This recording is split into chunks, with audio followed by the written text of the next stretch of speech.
আসসালামু আলাইকুম রহমতুল্লাহি ওবরকাত। আজকের বিষয় জন্মদিন পালন ও অন্যান্য সংস্কৃতি, ইসলামে এর বিধান ও সতর্কতা। বিদাত কি?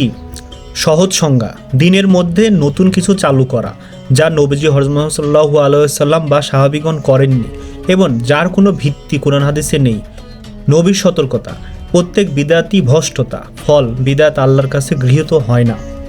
জন্মদিন কেন বিদাত? শরীয়তে নেই। কুরআন, হাদিস বা সাহাবীগণের জীবনে জন্মদিন পালনের কোনো প্রমাণ নেই। নতুন প্রথা, এটি পরে দিনের অংশ মনে করে চালু করা হয়েছে। বিজাতীয় অনুসরণ, এই প্রথা ইহুদি, খ্রিস্টান, অন্যান্য জাতি থেকে মুসলিম সমাজে এসেছে।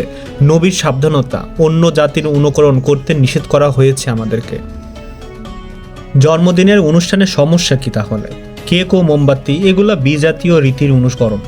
গান বাজনা অথবা অপচয়, অনেক সময় অনুষ্ঠানের শরীয়ত বিরোধী কাজ ও অতিরিক্ত অপচয় করা হয়। গুরুত্বপূর্ণ বিষয়, জীবনে একটি বছর কমলো, সেদিকে মনোযোগ না দিয়ে কেবল আনন্দ করা। তাহলে আমাদের করণীয় কি?